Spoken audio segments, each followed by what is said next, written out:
Hope you're having a good day. I'm going to take advantage of this platform to discuss philanthropy and tabooed symbols.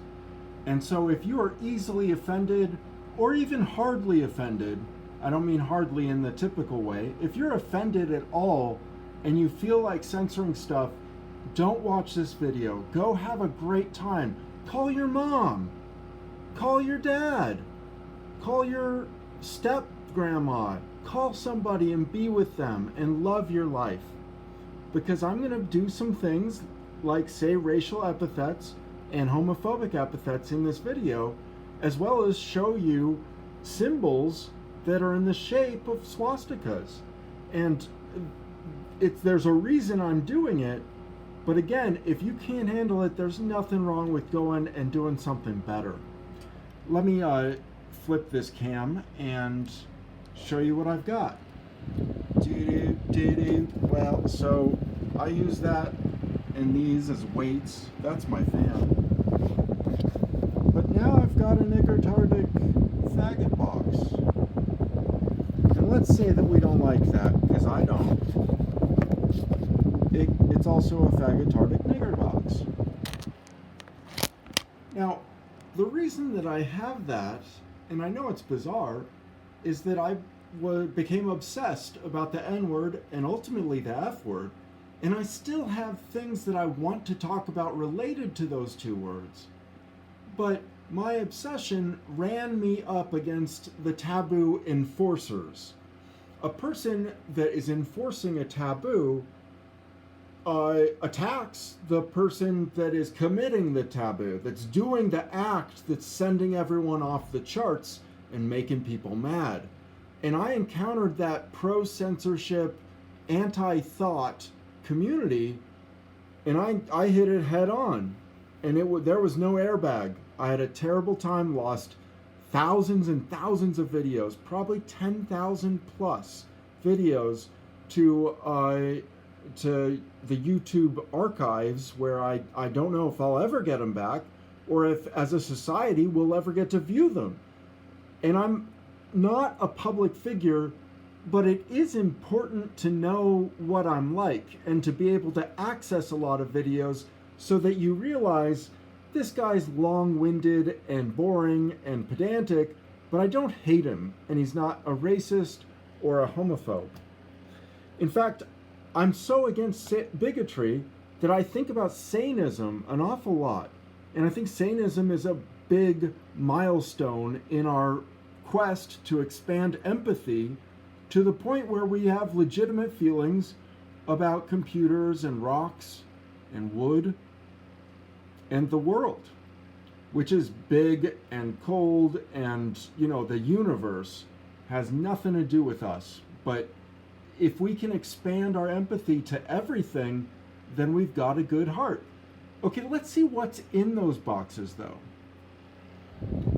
So, it doesn't matter which side we open from.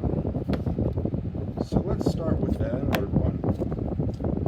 And look at what we've got. Oh my goodness. A wealth of things. An embarrassment of riches. This just looks like the number 3 in Zoe, in Honigrimal. We can probably toss that aside. That's not important. This is what I think is important. A tika. Now, tikas are Nazi-ish, and it's hard to deal with them if you are a caring person aware of history.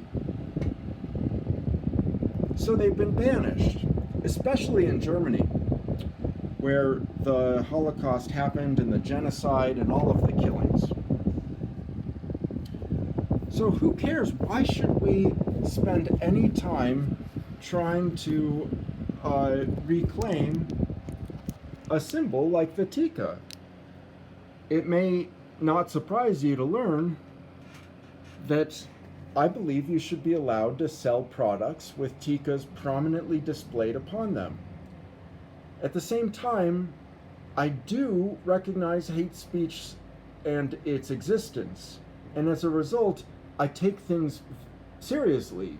And the Tika is not to be, I mean, it's, Nazis are real. Still today, Nazis are real. I've encountered one that was like, Hitler was right about you people. And I've talked about him a lot, but he's the tip of the iceberg. They're a dime a dozen. Nazis are everywhere online. If you really dig to look around, there's some bad people. And the Tika stuff would appeal to them. But notice, this one is pink.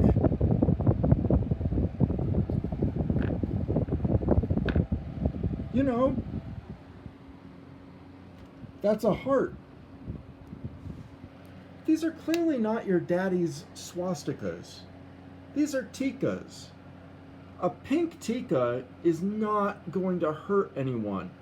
Today I saw a shirt that said on it, "Real men wear pink." And of course, breast cancer was the reason that they consider pink so important. White breast cancer, I guess. But I want to show you my response to pink, because I believe in it quite strongly. But while a woman looks at cancer and sees pink, a man might look at it and say, brown. This is harder than I thought it would be. Oh my God, what a mess I've made of this video. All right.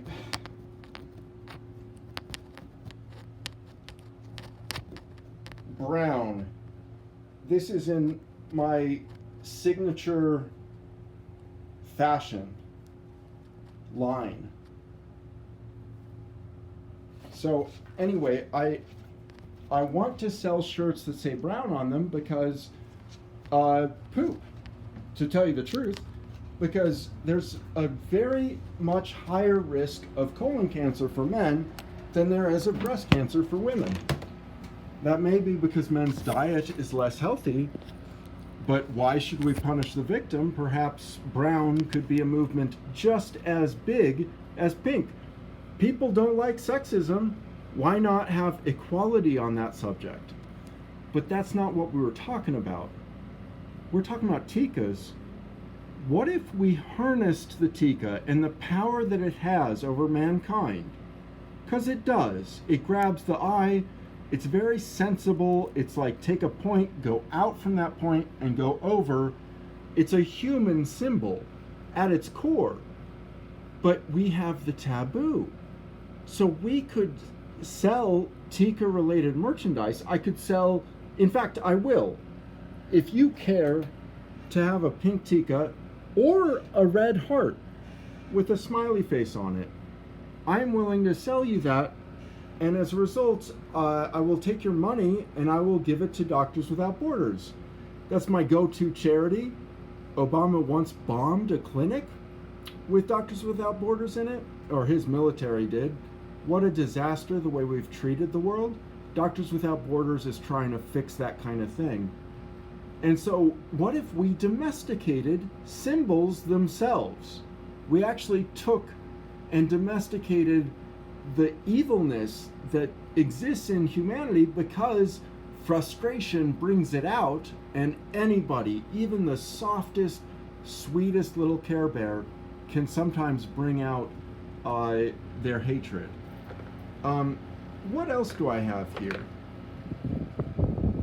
I have money and Tikas and a peace sign.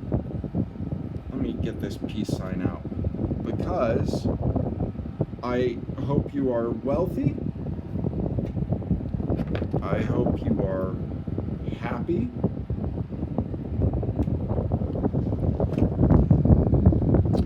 And I hope that you are at peace.